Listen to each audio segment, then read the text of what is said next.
Fala galera, beleza? TM News na área, TM News com muita informação para a gente falar mais um pouquinho aqui de Vasco, falar um pouquinho do que está rolando e o que rolou, né? No jogo de ontem entre Vasco e Flamengo.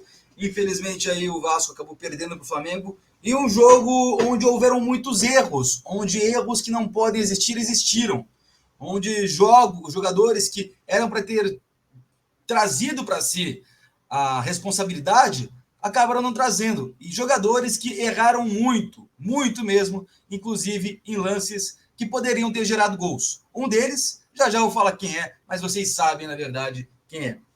Mas antes da gente começar, eu peço para vocês que deixem o seu like, se inscrevam no canal, é só clicar nesse botãozinho vermelho aqui embaixo e inscrever-se, que vocês ajudam demais a gente a continuar crescendo aqui no YouTube. E também me sigam nas redes sociais, @ThiagoMocva_, no Instagram e @TMNews. E lembrando, gente, a partir dessa semana, a live será todo dia às 8 horas da noite, tá? Live 8 horas da noite. Muita gente me pediu isso, muita gente falando, pô, Thiago, 12:30 eu não consigo assistir tua live, eu tô trabalhando, tô na escola, etc. Então, a partir de hoje, live todos os dias, às 8 horas da noite, e 12:30 a gente vai ter aqui o TM News também em vídeo. Então, galera, peço para vocês que se inscrevam no canal, porque isso já deixa você prontinho para assistir a live das 8 horas, e também deixe seu like, que ajuda muito para a gente continuar aqui no YouTube crescendo bastante. Bom, galera, vamos falar aí de Vasco e Flamengo, né? O Vasco ontem acabou perdendo para o Flamengo. O Vasco ontem jogou bem, tá? Não jogou mal, jogou bem, mas perdeu muitas oportunidades. O Vasco perdeu oportunidades que não se pode perder em um clássico, principalmente. Principalmente em um clássico contra o seu maior rival, que é o Flamengo. E aí a gente pega alguns lances, por exemplo, o do Peck, no primeiro tempo, onde o Payet dá um passe sensacional. O Payet ontem jogou muito bem. Para mim foi o melhor em campo do Vasco, junto com o Léo Jardim. Mas o Payet deu um passe sensacional, botou o Peck na cara ali do Rossi. Se o Peck traz para de perna direita e já remata, eu sei que ele é canhoto, mas tem que saber bater com as suas pernas, no mínimo, um jogador de futebol profissional. Se ele traz para a perna direita e já remata, eram grandes as chances dele fazer o gol. Ou se ele tenta um drible rápido no Rossi, traz para a direita, já joga para a esquerda e bate para o gol, também era uma boa chance dele abrir o placar. Mas ele perdeu uma oportunidade muito grande. Depois, em uma bola que era para ele tabelar com o Paulinho. Era para ele pegar, receber a bola e devolver para o Paulinho. O jogo estava 0-0 ainda. No finalzinho da partida, se faz o gol ali, o Vasco sim poderia ter saído com a vitória. Mas o Peck, como sempre, muito fominha. O Peck muito fominha durante essa temporada. Tá fazendo uma excelente temporada. Tá fazendo muitos gols, mas é muito fominha. Era para ele tocar a bola. Ele não tá jogando na pelada de domingo, que é onde ele pode pegar e tentar driblar o mundo inteiro, chutar a bola fácil. Agora sim, ontem, um clássico, o Vasco precisando vencer. Ontem o Vasco precisava vencer, porque vai pegar agora o Internacional, que é um time que goleou o Santos por 7-1. O Santos também não está muito bem, mas golear por 7-1 é muita coisa. Então, o Vasco vai pegar o Inter, então vai ter que ganhar do Inter agora também. Ontem, uma derrota para o Flamengo não foi algo absurdo, tá? Mas poderia ter saído com a vitória. A derrota foi amarga para o vascaíno, porque era para ter saído com a vitória, era para ter ganho. Teve uma bola do Zé Gabriel que eu não vou culpá-lo, ele não é atacante, e a bola veio meio que no susto, ele acabou não conseguindo bater direito na bola, acabou saindo. Teve o lance do Vegetti, o Peck atrapalhou a cabeçada do Vegetti, porque ele queria cabecear, então ele meio que foi no corpo do Vegetti, não dando o Vegetti a oportunidade de cabecear do jeito que queria. Teve esse lance do Paulinho. O Paulinho conseguiu sair da lateral, tocar para o Peck e ele passou. Ao invés do Peck já tocar na frente, ele ia sair na cara do Rossi e bater pro gol. Não, ele tentou chutar com 3 em cima dele, sem a chance de alavancar o chute. Ou ele dava um biquinho lá, Romário, ou ele tocava de volta pro Paulinho, que era a melhor opção. Ele tentou chutar sem ali uma alavanca legal pro chute. Ele estava muito perto da bola e ele só devolveu a bola pro Rossi. Então, assim, o Peck ontem, para mim, errou muito. Tem muita gente criticando o Orediano, que entrou. Gente, o Orediano entrou tentando fazer milagre, tá? Ele entrou ali já na afobação, tentando fazer alguma coisa diferente, porque não tinha mais onde correr. Já estava no final da partida. O Orediano ontem não teve culpa de nada. Eu vi muita gente criticando. Pô, o moleque acabou de entrar. O moleque entrou, já estava 1-0 pro Flamengo. o moleque entrou tentando fazer alguma coisa diferente, tentando um drible aqui, mas já estava o Flamengo totalmente recuado. O Tite sabe recuar muito bem o time quando precisa. Logicamente, na Copa do Mundo só fez merda, até porque levou o Fred, mas ele sabe sim recuar o time. Eu falo que o Tite, na questão de time, é um cara muito bom, é um baita de um treinador na questão time, na questão elenco. E outra coisa que faltou para o Vasco também foi o elenco. Ontem, Rossi e Marlon Gomes estavam machucados, lesões na coxa, e isso acabou afetando. O Rossi fez muita falta ontem. Aquela entrada dele pela linha de fundo na direita, a velocidade que ele coloca, o passe do Rossi, que é muito bom, estava num entrosamento muito legal com o Vegetti, acabou faltando ontem o Rossi e o Marlon Gomes nos passes. Outra coisa, o Payet tem que jogar pelo meio. Não sei qual que é a dificuldade do Ramon Dias de entender isso. O Ramon Dias é um baita de um técnico. Se fosse com ele desde o começo da temporada, tenho certeza que o Vasco não estaria nessa situação. Pelo contrário, acredito ainda que o Vasco estaria brigando ali por uma Libertadores, mas como não é o caso, ele chegou e está tendo que arcar com as dívidas que o Barbieri fez junto com o Luiz Melo e o Paulo Brax. Aí a gente chega e vê o Peck perdendo muitas chances. Fominha chutou sem alavanca. Aí poderia ter tocado para o Paulinho, que chegava livre. Não, ele preferiu ainda chutar. Atrapalhou o Vegetti, errou um gol cara a cara contra o Rossi. O Rossi do Vasco agora fez muita falta, o Marlon Gomes fez muita falta, e aí o senhor Ramon Dias olha para o banco, tem ali o Orediano, tem o Puma, tem o Jair, que não vem jogando bem. Então, assim, ele não tinha elenco. O Flamengo tem elenco. Não tem, gente, não tem como comparar, tá? O Flamengo está com um caminho pavimentado de 2013 para cá. Em 2013, o Bandeira de Melo, ele começou a fazer uma estruturação no Flamengo. Em 2019, o Landinha assumiu. E daí para frente, o Flamengo já tem um elenco formado desde 2018, 17, 18. O Flamengo vem montando seu elenco. Então, hoje, o Flamengo já tem uma estrutura, uma estrada pavimentada. O Vasco não. Está começando uma reconstrução agora e mesmo assim fez frente ao Flamengo. Porém, a gente vê esses erros e o elenco que o Vasco não criou nessa temporada que dava para ter criado. Foram erros na janela de transferência, sabe?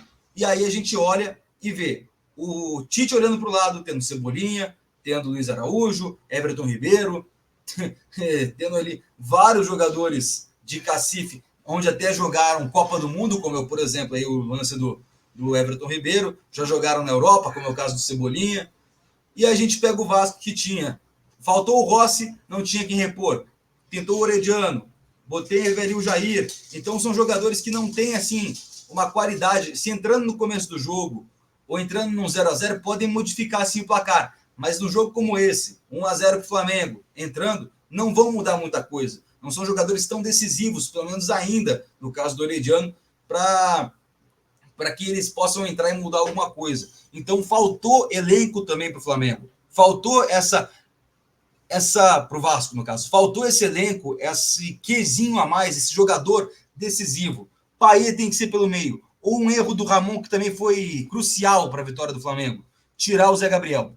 Podem ver, no gol do Flamengo, foi logo depois da saída do Zé Gabriel, e foi exatamente onde o Zé Gabriel estava marcando.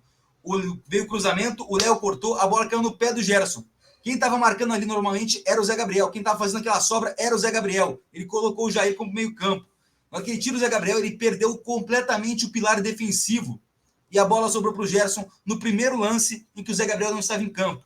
Eu critiquei muito o Zé Gabriel no começo do ano, critiquei muito o Zé Gabriel no começo da temporada e até a chegada do Ramon Dias. Depois o Zé se tornou ali, a galera tá falando que se tornou o Tony Kroos da Colina. Eu tô falando que ele se tornou o Khedira, tá? Que é o estilo de jogo mais parecido ali, mais cachorrão.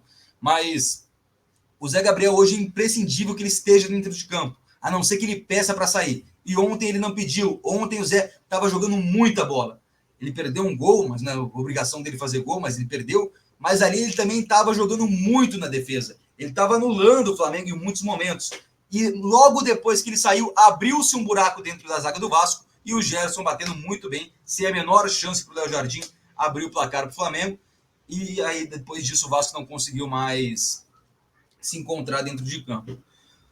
Logicamente, Rossi, goleiro, e Léo Jardim foram muito bem. O Léo Jardim fazendo uma sequência de defesas espetacular e o Rossi fazendo defesas importantíssimas para o Flamengo, inclusive numa cabeçada do Vegetti.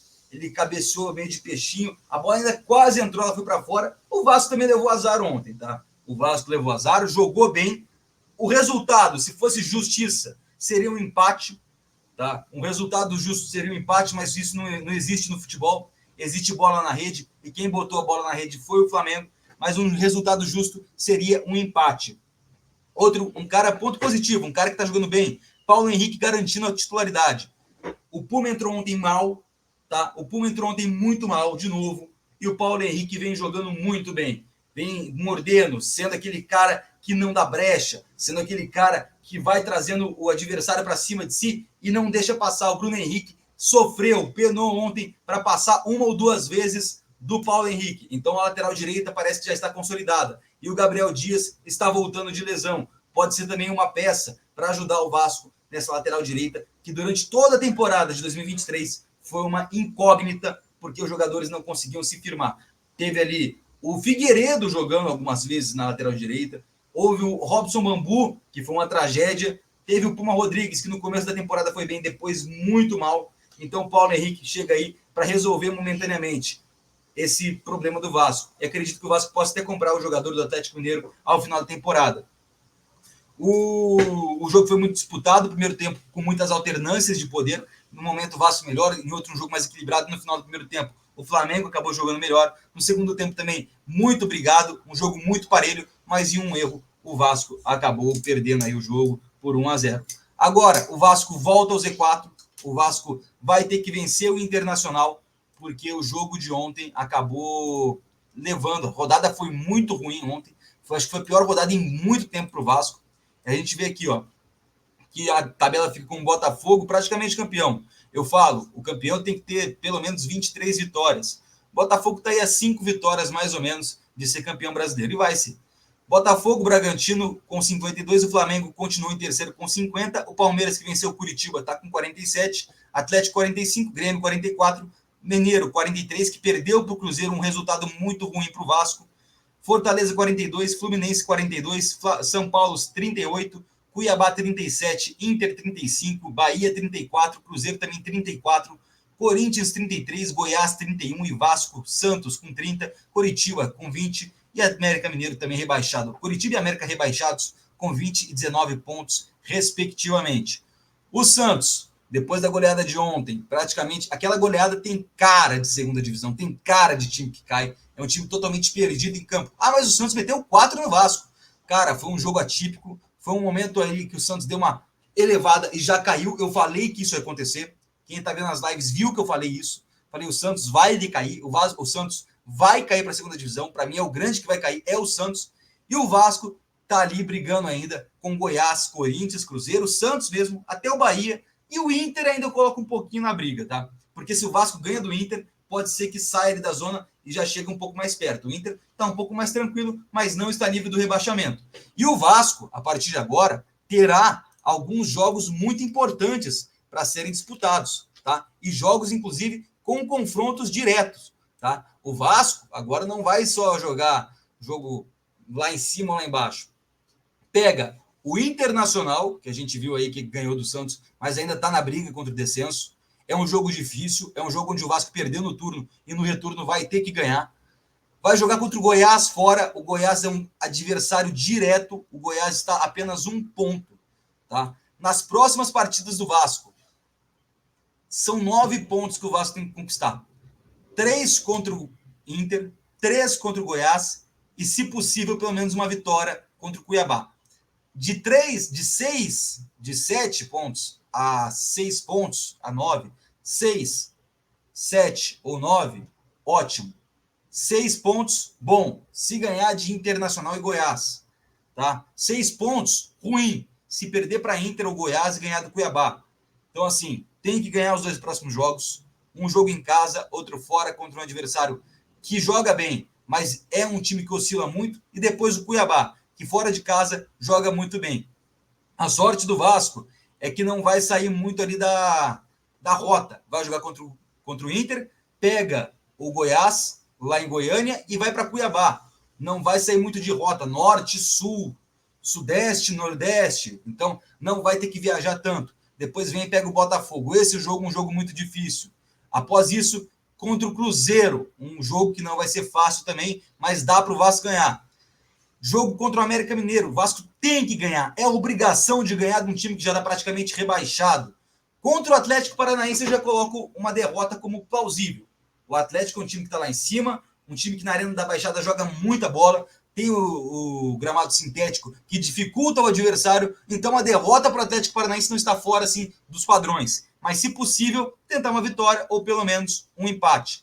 Contra o Corinthians, adversário direto, tem que ganhar. Em casa, faz mais de 10 anos que o Vasco não ganha do Corinthians. Faz 13 anos que o Vasco não ganha do Corinthians. Dia 25 de novembro é o dia para tirar essa zica e vencer o Corinthians. Não tem como. É um jogo direto. Contra o Grêmio, é um jogo também que é um pouco mais complicado, lá na Arena, mas dependendo da situação, o Grêmio está brigando pela Libertadores nesse momento. Está ali em 16º lugar. Dependendo, o Grêmio pode estar ou já classificado para a Libertadores, ou brigando, ou ali já não pensando mais na Liberta. Então, vai ser um jogo complicado de qualquer jeito, tá? Vai ser um jogo complicado contra Atlético Paranaense e Grêmio. Empate, pelo menos tentar os dois empatar. E no jogo contra o Bragantino, tem que vencer. O Vasco foi a Bragança Paulista, venceu o Bragantino, jogando bem. Então é mais um jogo que o Vasco tem que vencer. O Vasco vai ter esses 10 jogos muito complicados. O próximo jogo contra o Inter também é um jogo muito difícil, mas é um jogo que dá para ganhar. O Inter vem com moral, meteu 7 no Santos. Hoje, inclusive, seria aniversário do Pelé. Parabéns ao rei aí, onde quer que ele esteja.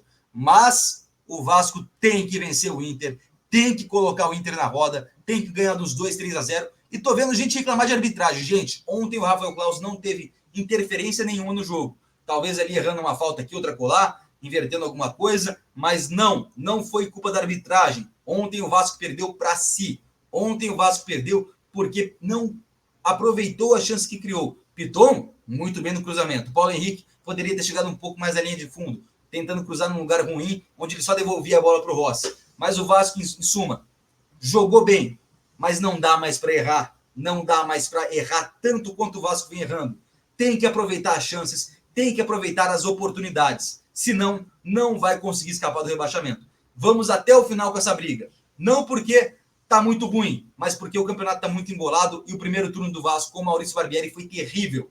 Agora, a partir de agora, o Vasco tem grandes chances de se jogar do jeito que jogou contra o Flamengo, contra o Fortaleza, de bater o Inter, de bater o Goiás, de bater o Cuiabá, com tranquilidade, de vencer o Corinthians, que é outro que se candidata fortemente à Série B de 2024. Bom, galera, o vídeo de hoje foi esse. Lembrando, hoje, 8 horas da noite, tem a live. Então, 8 horas, já ativa o sininho aqui da notificação para não perder a live hoje, 8 horas. E eu vou ficando por aqui. Deixe seu like, se inscreve no canal, me siga nas redes sociais, @ThiagoMocova_, lá no Instagram. E daqui a pouquinho, 8 horas, eu estou de volta com mais um TM News. Espero lá, grande abraço e até 8 horas da noite.